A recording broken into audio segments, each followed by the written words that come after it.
Kaloka itech. Paunin supporters. Nagkagulo at hindi pa rin makamove on dahil sa pusa.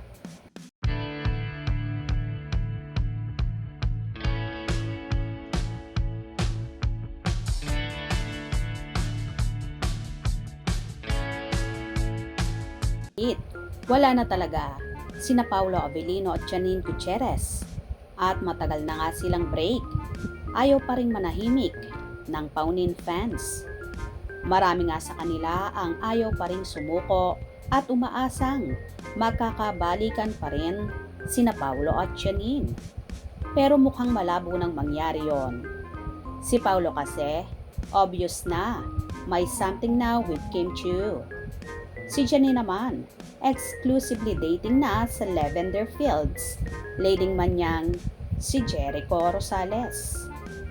Anyway, sa ilang DM, direct messages sa amin ng ibang Paunin fans, nagkakagulo raw sila dahil sa post ni Janine ng pictures ng isang araw ay may pusa na hawak ng isang lalaki.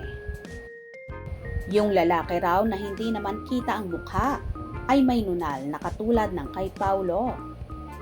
May pinadala pang picture ni Paolo na kita ang nunal ng aktor.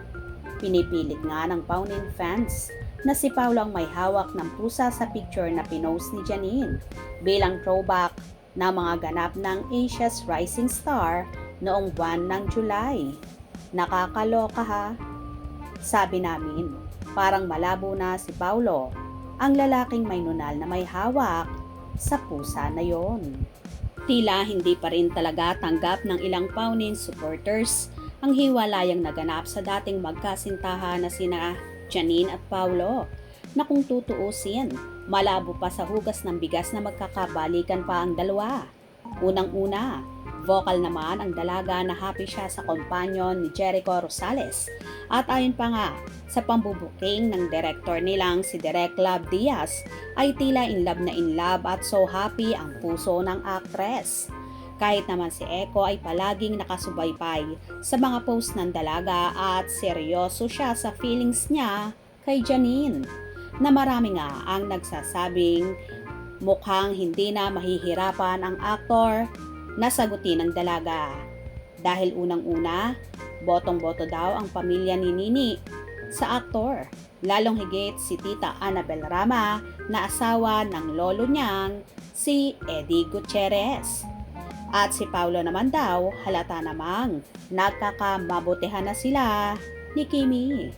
Kaya pwede ba mag-move on ang lahat at maging masaya na lang tayo, both side, sa Ekonin at Kim Pao, na so happy na sa kanilang mga love life ngayon.